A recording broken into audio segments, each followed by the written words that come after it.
गजाननं भूतगणातिसेवितं कपित्थजम्बुफलसारभक्षितम् उमासुतं शोकविनाशकारणम्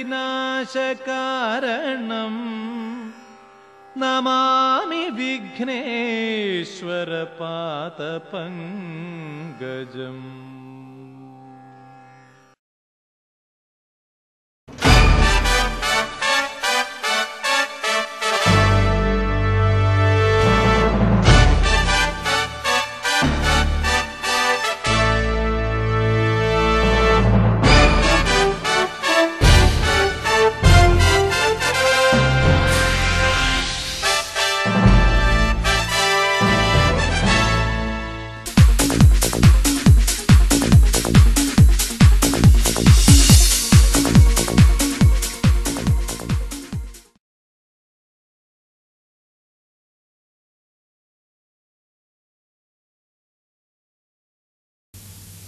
hello friends, आपका फिर से स्वागत है जागा मीडिया फरीदाबाद टैलेंट शो में। हमें बचपन से जीवन पर्यंत तक कुछ भी सीखने के लिए एक गुरु की आवश्यकता होती है। जब हम पैदा होते हैं तो हमें रोने के अलावा और कुछ नहीं आता। हमारे माता पिता ही हमें उंगली पकड़कर चलना सिखाते हैं, हमें अच्छे संस्कार देते हैं। तो हमारे पहले गुरु हमारे माता पिता ही हुए। गुरु केवल व्यक्ति ही नहीं, पुस्तकें और प्रकृति भी होती हैं।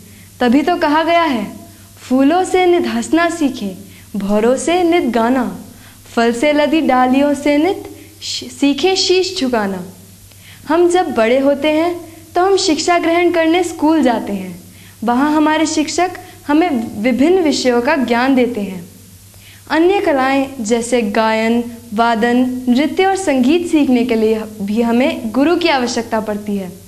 इसीलिए तो गुरु को भगवान के बराबर माना गया है।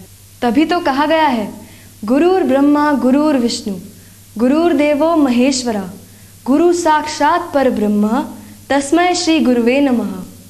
गुरु को परमात्मा से मिलाने वाला भी माना गया है। गुरु गोविंद दो खड़े काके लागो पाए, बलिहारी गुरु आपनो जिन गोविंद दियो मिलाए।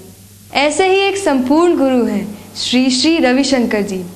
इन्होंने दुनिया को जीवन जीने की कला दी है और संस्था का नाम पड़ा आर्ट ऑफ लिविंग, यानी कि जीवन जीने की कला।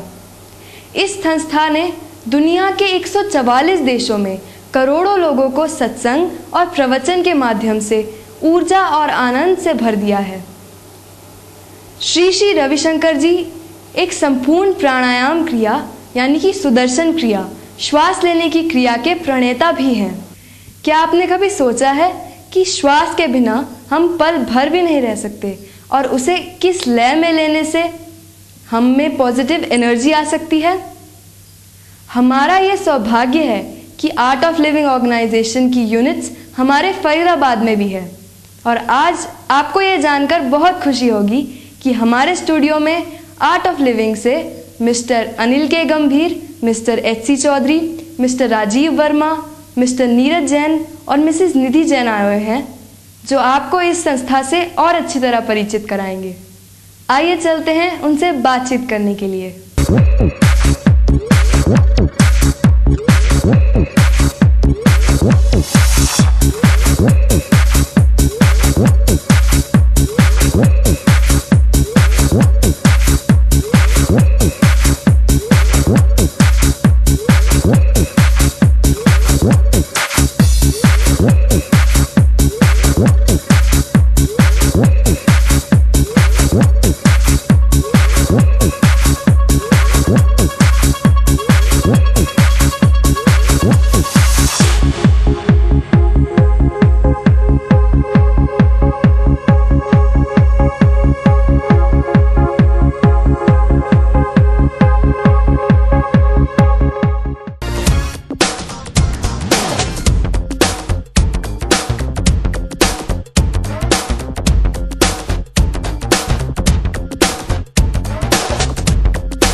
मैं अनिल गंभीर, आर्ट ऑफ लिविंग फरीदाबाद से।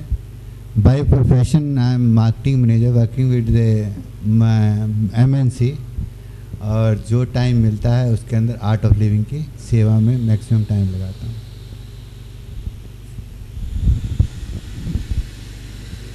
Myself, Harishchandra Chaudhary. I am that is from Art of Organization family. Professionally, I am an engineer. I have retired from the services as chief engineer, and just I am involved in the seva works of this Art of Living. मेरा नाम राजीव वर्मा है और मैं art of living teacher हूँ। निधि जैन, इस संस्था से जुड़ी हुई हूँ, लगभग 4 साल हो गए हैं। मेरा नाम विगत जैन है, मैं भी तकरीबन 5 साल हो गए हैं इस संस्था के साथ जुड़े हुए। सर, आर्ट ऑफ लिविंग के बारे में कुछ बताइए। What is art of living? Art of living एक नॉन प्रॉफिटेबल एजुकेशनल और स्पिरिचुअल ऑर्गेनाइजेशन है, जिसकी स्थापना हिज हॉलीनेस श्री श्री रविशंकर जी ने 1982 में इसकी स्थापना की। और आज वर्ल्ड वाइड 148 कंट्रीज़ में आर्ट ऑफ लिविंग के कोर्सेज होते हैं और लगभग 3 करोड़ से ज़्यादा लोगों ने आर्ट ऑफ लिविंग के कोर्सेज कर लिए हैं। अच्छा। और फरीदाबाद में भी लगभग 5000 से ज़्यादा लोग अभी तक आर्ट ऑफ लिविंग के कोर्सेज कर चुके हैं। और ये वॉलंटियर बेस्ड ऑर्गेनाइजेशन है, लगभग 3 लाख से ज़्यादा वॉलंटियर्स हैं आर्ट ऑफ लिविंग में, और वर्ल्ड का ये लार्जेस्ट NGO है। अच्छा, ये आर्ट ऑफ लिविंग से क्या फ़ायदा, क्या करना, मतलब दैट मीन्स उसमें क्या फ़ायदा होता है? देखिए, जीवन एक सत्य है और जीना एक कला। हम जीवन को कैसे जीते हैं, अपने माइंड को हम देखें तो हमारा माइंड या तो पास्ट में रहता है या फ्यूचर में। पास्ट को या तो हम ग्लोरीफाई करते रहते हैं या रिग्रेट करते रहते हैं, उसका पछतावा करते रहते हैं, या फ्यूचर की चिंता, कल क्या होगा, मेरे बच्चों का क्या होगा। तो ये जो ऑक्सीलेशन है पास्ट फ्यूचर की माइंड की, ये हमारे नर्वस सिस्टम में स्ट्रेस ले आती है, तनाव ले आती है। तो इस तनाव को डिफरेंट तरह की बीमारियां हो जाती हैं हमारे शरीर में, और फिर हम रोगी होके डिफरेंट बीमारियों के शिकार हो जाते हैं। और क्या होता है कि जो हमने फर्स्ट एक्ट क्या किया जीवन का, पहला काम हमने जीवन में किया, हमने सांस लिया, उसके बाद क्राई किया। लेकिन जनरली लोग कहते हैं पहले क्राई किया, लेकिन हमने पहले सांस लिया, उसके बाद क्राई किया। और लास्ट एक्ट क्या होगा जीवन का, हम सांस को छोड़ेंगे। तो जो जीवन है, जो हमने फर्स्ट सांस लिया और जो आखिरी सांस छोड़ा, उसका जो बीच का पीरियड है, अंतराल कहिए, वो जीवन है। तो अभी तक हमने जितनी भी एजुकेशन सिस्टम लिया, जो भी हमने पढ़ाइयाँ की, किसी ने भी हमारे को सांस लेने का सही तरीका नहीं बताया। मैं भी मैकेनिकल इंजीनियर हूँ, लेकिन किसी भी मेरी बुक में ये नहीं था कि हाउ टू टेक रेलेवेंट, जो सही सांस की प्रक्रिया क्या है, जाता है वो सिखाया नहीं। सही सांस की प्रक्रिया क्या है। तो जो हमारा लंग कैपेसिटी है, हम उसका सिर्फ मिडल पोर्शन यूज़ करते हैं, ओनली 30% हम लंग पावर को यूज़ करते हैं। और जितने भी हमारे शरीर के टॉक्सिन्स हैं, 90% टॉक्सिन्स वो हमारे ब्रेथ के द्वारा बाहर आते हैं, सांस के द्वारा हमारे बाहर आते हैं। बाकी 10% जो है थ्रू यूरिनेटरी सिस्टम्स, जो स्वेटिंग हम लेते हैं होता है, जो उससे हमारे बाहर आते हैं। तो जब हमारे 90% टॉक्सिन्स हमारे सांस से बाहर आते हैं और हम उस सांस को प्रॉपरली लेते नहीं, 30% लंग पावर को यूज़ करते हैं, तो हमारे जो शरीर में टॉक्सिन्स हैं वो डिफरेंट डिसीज़ में कन्वर्ट हो जाते हैं और फिर हम बीमारी का शिकार हो जाते हैं। थर्ड जो मेन कॉज आजकल जो हम देख रहे हैं क्यों बीमार हो रहे हैं, दूसरा कि आजकल जो किसान है ज़्यादा यील्ड लेने के लिए पेस्टिसाइड्स